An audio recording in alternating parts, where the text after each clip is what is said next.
Hey everyone, it's Albie. Welcome back to my channel. I have another fun book review for you today. I just finished the newest arc by Laura John. Thank you so much to Laura John and her art team for sending it to me. I am so honored. I don't know if y'all know, but Laura John is the first author that ever reached out to me and sent me an arc. It's been 1 year that I've been doing all the booktube and book talk and bookstagram stuff, and so I'm just really touched and honored that I was ever, sought out to be an arc reader and stuff. It's just so cool to me. It's just like being famous or something. I'm just really thankful. So this book is the third book in her series. I actually have a review on the first book, which is Long Hot Summer. Is that right? Long Summer Nights. Long Summer Nights. I'll have pictures. So book 1 is Long Summer Nights. Book 2 is Summer Daze. Unfortunately, I did not get to read that one. I was really sick when it was out, and I will pick it up very soon because it sounded really good. It's a Halloween romance, and it has a police officer hero, and they're small town spicy books, and I loved book 1 and 3, so might as well get book 2. So this one is an MM romance. This is Summer Memories. Summer Memories is book 3, the one I'm reviewing. And it's an MM romance. It has our heroes Chuck and Simon. This is a second chance romance, and second chance romances are that is like basically my favorite trope. I have a few that are my favorite, but I really love that second chance. I love when couples have had to break up for some reason or the other, and they come back together, and it's just a stronger, more defined love than they had the first go round. I think about it, it's kind of crazy to think that in 2022, Bennifer are back together. They're married. Y'all, I remember when I was in elementary school and they were dating, and I was like, oh, I love that. And I was like, oh, they're married now. It's mind-boggling, but very cool. Second chance romance. In 2022, we also had Netflix release their version. I haven't watched it. I've heard very mixed reviews about it. But Persuasion by Jane Austen. In my humble degree in English literature opinion, Persuasion, I believe, 99.9% has to be the first second chance romance with Anne Bennett and what's his face? I don't know his name, but Anne Elliot.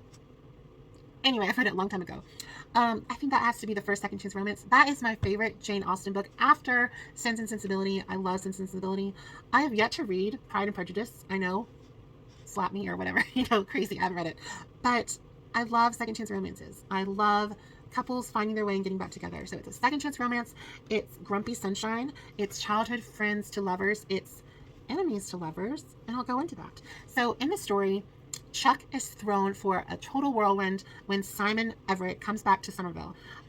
Simon was his first love and his first lover, and unfortunately, when they were in their youth, Simon had to go with his family to Australia. He had to move with his family to Australia, and the two had that one tryst together, and they essentially had to break up because Simon could not live there. His family had to move to Australia. Chuck faces a lot of torment about that. After that happened, he was really bullied and ridiculed by people in the town because he's a gay male in a small town that wasn't necessarily friendly to him in his youth. People said some horrible things about the Simon leaving, saying that Chuck forced himself on Simon, and that Simon's family was forced to move because Chuck defiled their son and all this stuff. And Chuck even faces, here's a content warning, Chuck faces a physical assault in his youth from a bully for basically a homophobic assault, which is terrible. It's only briefly mentioned, and it's in like a passing memory sort of thing. It's not like assault on the page, but still a content warning. There's also another content warning for a loved one facing cancer and other illnesses, so I want to put those in the story so you know for reading it. So like I went on with the tangent, it is Chuck is thrown through a whirlwind when Simon returns, and he decides, I have the quote, oh no, I forgot it. What's the quote? I can't let him or others know how I really feel about him. So that's in like the first chapter.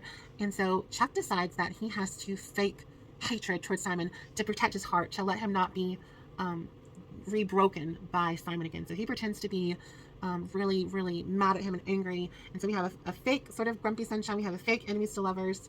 And there's a lot of tension between Simon and Chuck. There's sexual tension, I have to be censored, and there's also this tension of I'm mad at you, I was really hurt sort of thing.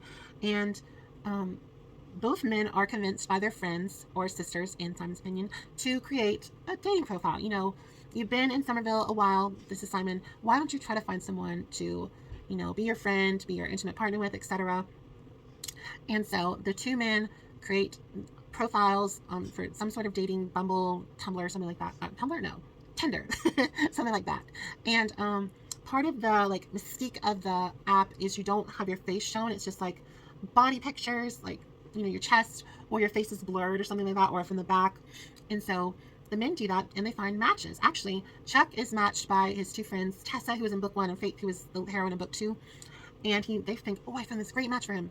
Little do either of them know that Simon and Chuck match with one another, and they actually have a relationship blossoming without either one knowing that each one is each person, so it kind of had this lovely You've Got Mail sort of trope. And You've Got Mail is one of my favorite movies. I just love it. It's enemies to lovers.